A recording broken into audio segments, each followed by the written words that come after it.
In 1980, I was a rough and ready kind of a guy.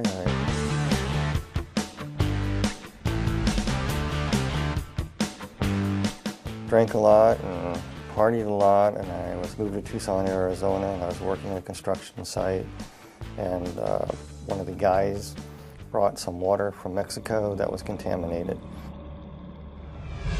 And I ended up drinking it by accident. Got real sick, contracted cholera, and within about 72 hours I was flat on my back and basically dehydrated. That's when I passed away. I noticed that when I passed on, that of course I wear glasses and I'm very nearsighted. I noticed that, first thing I noticed is that I wasn't wearing my glasses and I could see clearly across the room. And when I turned my head, I noticed that my body wasn't moving. And I was lifted right out of my body and hovered over my body, looking down at myself and looking around. And next thing I knew, I went through the ceiling of the room I was in, and I was transported into a very, very, very black, dark void.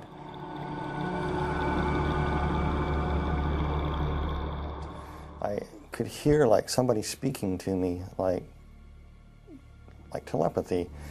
And it was explaining to me many, many things that I no longer remember, but most of the idea was explaining to you the whys of life, why there was evil in the world, why this, why, people have questions all the time.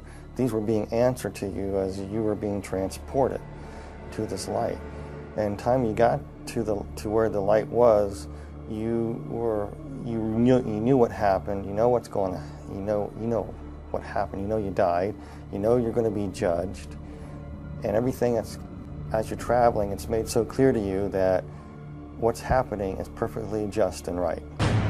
Oh yeah, I was going through the darkness and I was approaching the light there, and I noticed that on this rock, it was a big huge boulder right out in the middle of this darkness, and there was a person sitting on a throne.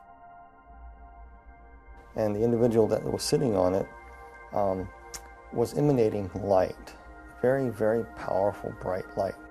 And there was a love and compassion too, but also a firmness and fairness emanating from this person. And I'm going, who is this? And the basic question that was coming to me through this thought was, look what you have done with God's gift.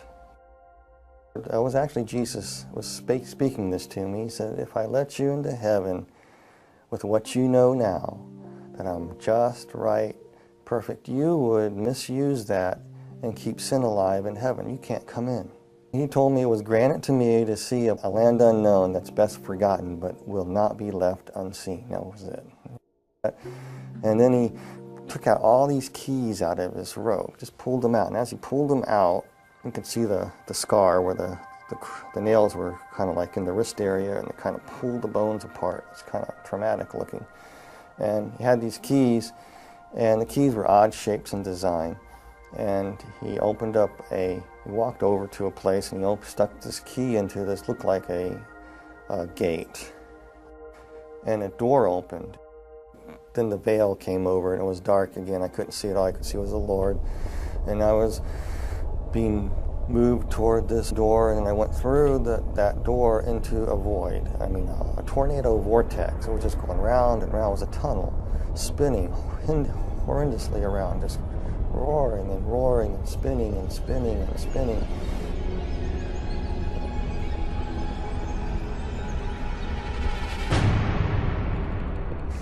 And it smelled horrible. I could hear these screeches and noises and sirens. The most thing that I remember the most was slurping noises and screams, and you could feel heat, really hot heat. The next thing you know, I was falling through the sky. It looked like the sky, and I hit the ground. It kind of hurt, and I stood up, and I looked, and I go, where am I? All these people ran out.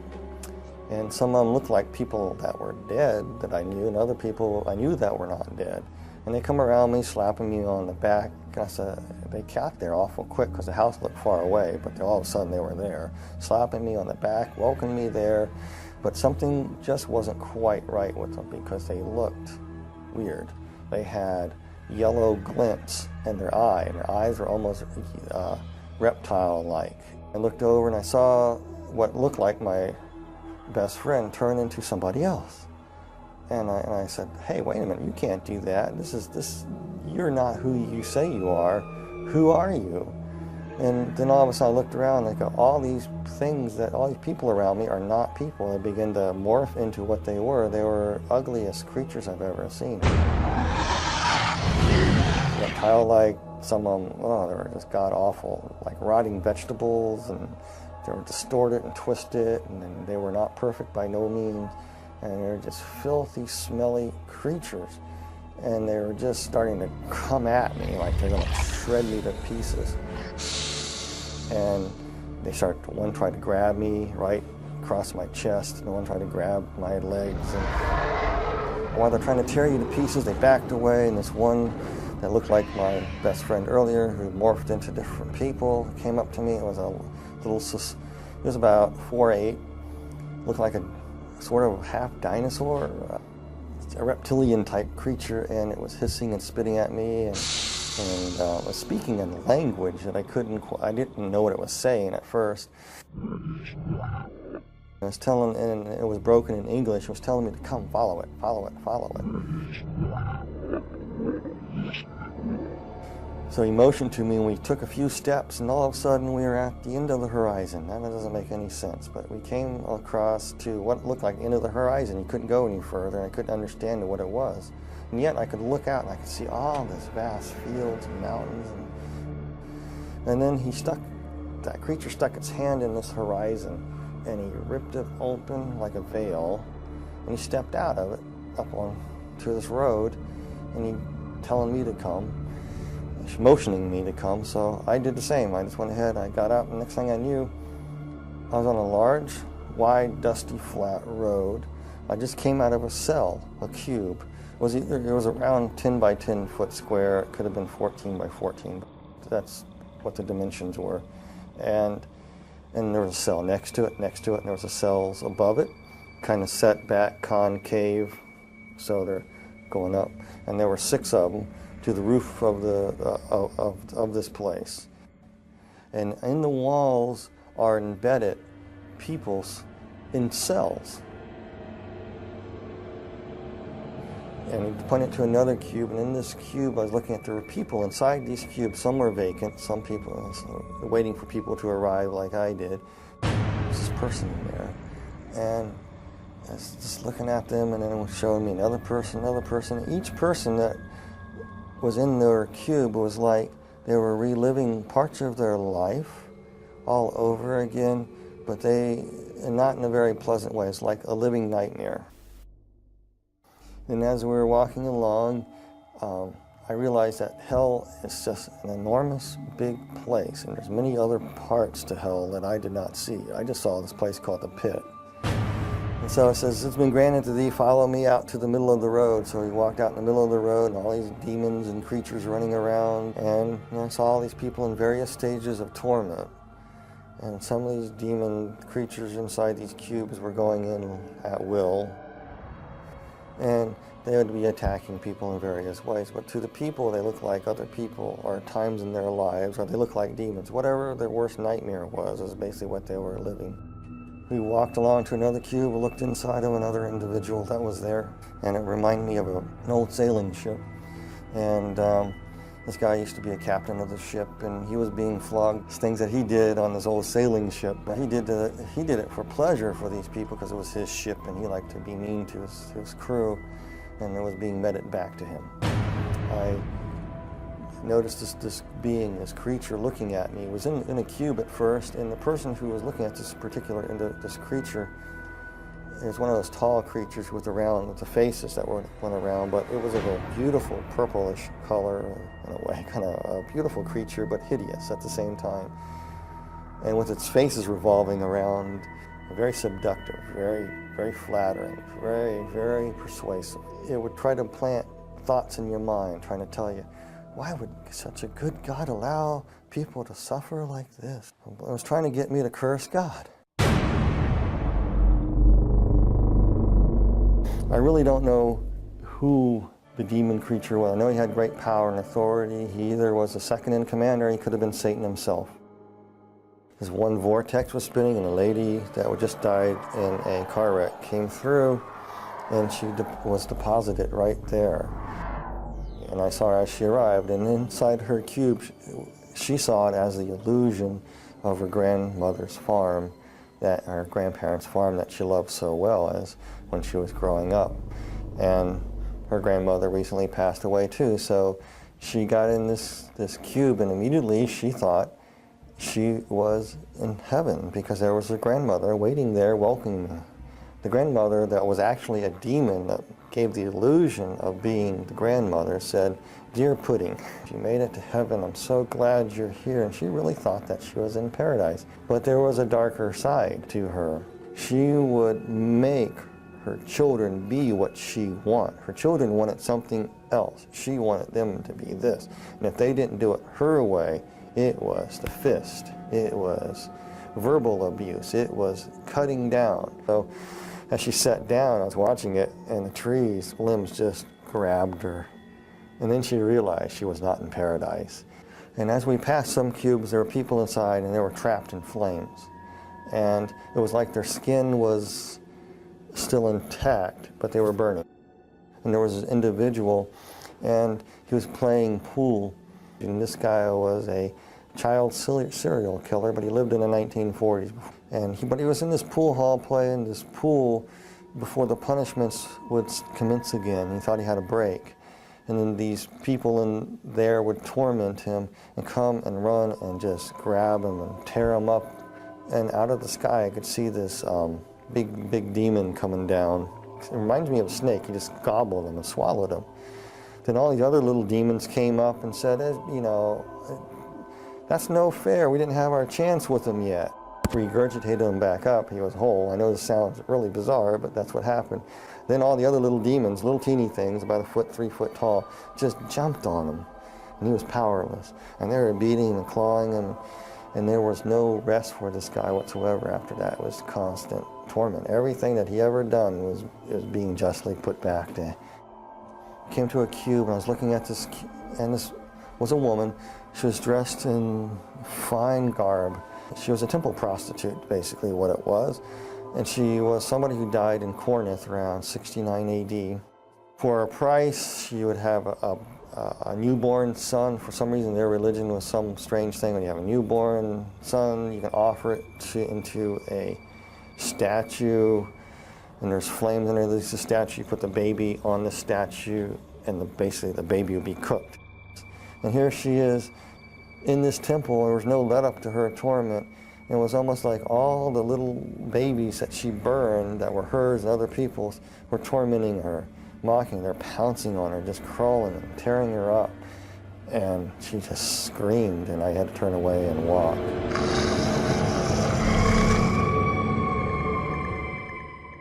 There was an individual that she practiced the black dark craft. She was a witch. I just knew that she was a witch, but she died many hundreds of years ago. But she was trapped in a coffin, scratching, trying to get out. She couldn't get out. She was in that position for years and years and years and years, hundreds of years. And then finally, when she got it open, all the demons would pounce on her. I walked on to another cube. We looked in this other cube on this row, and there was another lady. And she believed that Mother Earth could save her. And then if she honored the trees and the rocks, and she was into this nature thing, and part of their religious practice that she would practice would be getting out in the fields and dancing around a fire with a bunch of other people doing the same. The people that she thought that she was with were actually demons, and they would come up to her and say, "You did this." They pick up a stone. You think the stone will save you here, and they smacked her with it. So she was standing there, and the demons reached down there and reached in her mouth, ripped out her tongue and part of her thing, and says, "You talk bad?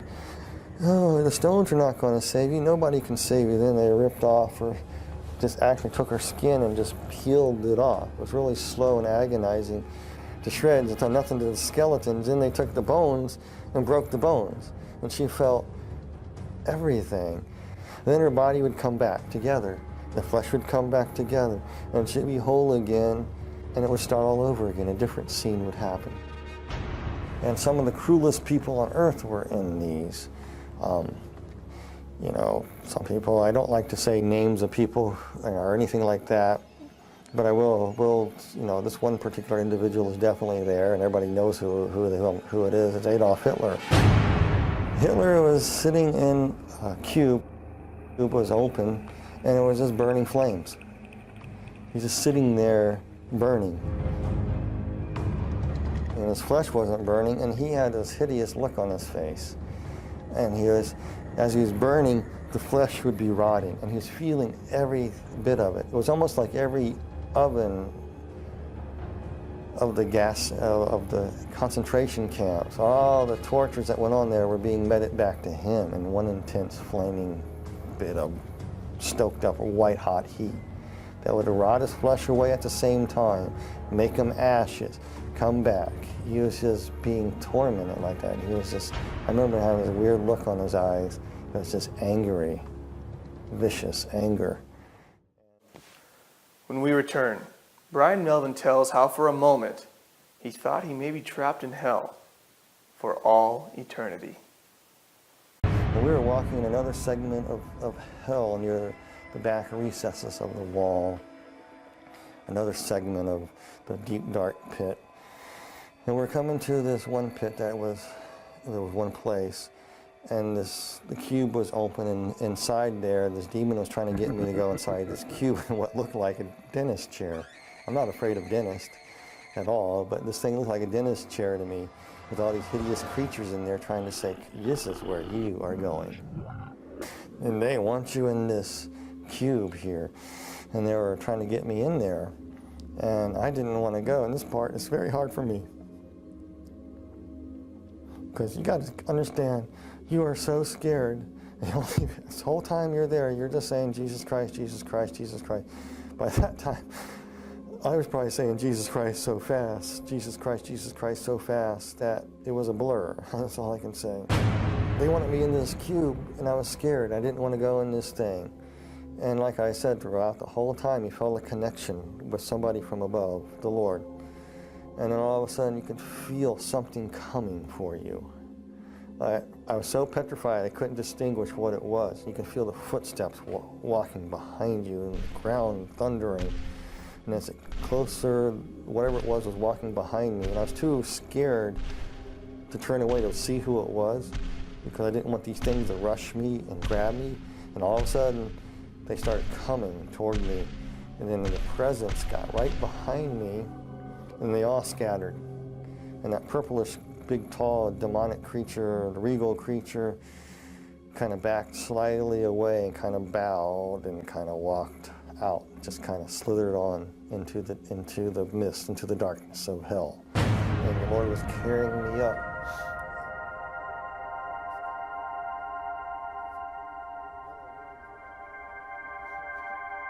And I think who it was Jesus. He picked me up. This part I remember though so clearly. He just picked me up in his arms, and I could see where they crucified him. As he's holding me, his bones are pulled apart. He's saying, you pulled apart my bones. And he carried me. And kind of floated through the air and went through the center of the bottomless pit. I went straight up.